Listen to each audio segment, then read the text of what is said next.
اقوام متحدہ میں پاکستان کے مستقل مندوب عاصم افتخار کا کہنا ہے کہ بھارت نے پہلگام واقعے کو جواز بنا کر 2000 سے زائد کشمیریوں کو گرفتار کیا ہے، جس کا مقصد کشمیریوں کو جائز جدوجہد اور حق خود ارادیت کو مزید کچلنا ہے۔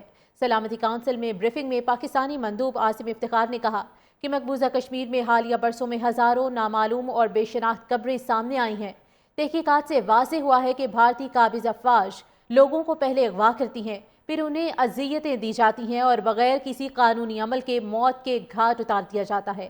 عاصم افتخار نے زور دیا کہ لاپتہ افراد کے بحران سے نمٹنے کے لیے تنازعات روک تھام اور پرامن تصفیہ ناگزیر ہے۔ 2000 سے زائد کشمیریوں کو گرفتار کیا ہے، جس کا مقصد کشمیریوں کو جائز جدوجہد اور حق خود ارادیت کو مزید کچلنا ہے۔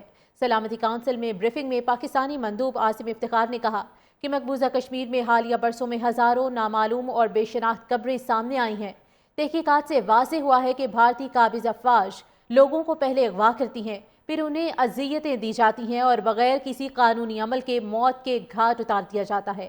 عاصم افتخار نے زور دیا کہ لاپتہ افراد کے بحران سے نمٹنے کے لیے تنازعات روک تھام اور پرامن تصفیہ ناگزیر ہے۔ 2000 سے زائد کشمیریوں کو گرفتار کیا ہے، جس کا مقصد کشمیریوں کو جائز جدوجہد اور حق خود ارادیت کو مزید کچلنا ہے۔ سلامتی کونسل میں بریفنگ میں پاکستانی مندوب عاصم افتخار نے کہا کہ مقبوضہ کشمیر میں حالیہ برسوں میں ہزاروں نامعلوم اور بے شناخت قبریں سامنے آئی ہیں۔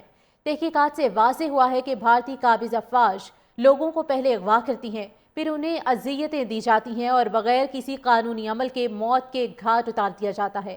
عاصم افتخار نے زور دیا کہ لاپتہ افراد کے بحران سے نمٹنے کے لیے تنازعات روک تھام اور پرامن تصفیہ ناگزیر ہے۔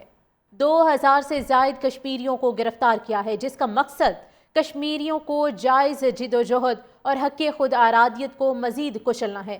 سلامتی کونسل میں بریفنگ میں پاکستانی مندوب عاصم افتخار نے کہا کہ مقبوضہ کشمیر میں حالیہ برسوں میں ہزاروں نامعلوم اور بے شناخت قبریں سامنے آئی ہیں۔ تحقیقات سے واضح ہوا ہے کہ بھارتی قابض افواج لوگوں کو پہلے اغوا کرتی ہیں، پھر انہیں اذیتیں دی جاتی ہیں اور بغیر کسی قانونی عمل کے موت کے گھاٹ اتار دیا جاتا ہے۔ عاصم افتخار نے زور دیا کہ لاپتہ افراد کے بحران سے نمٹنے کے لیے تنازعات روک تھام اور پرامن تصفیہ ناگزیر ہے۔ 2000 سے زائد کشمیریوں کو گرفتار کیا ہے، جس کا مقصد کشمیریوں کو جائز جدوجہد اور حق خود ارادیت کو مزید کچلنا ہے۔ سلامتی کونسل میں بریفنگ میں پاکستانی مندوب عاصم افتخار نے کہا کہ مقبوضہ کشمیر میں حالیہ برسوں میں ہزاروں نامعلوم اور بے شناخت قبریں سامنے آئی ہیں۔ تحقیقات سے واضح ہوا ہے کہ بھارتی قابض افواج لوگوں کو پہلے اغوا کرتی ہیں، پھر انہیں اذیتیں دی جاتی ہیں اور بغیر کسی قانونی عمل کے موت کے گھاٹ اتار دیا جاتا ہے۔ عاصم افتخار نے زور دیا کہ لاپتہ افراد کے بحران سے نمٹنے کے لیے تنازعات روک تھام اور پرامن تصفیہ ناگزیر ہے۔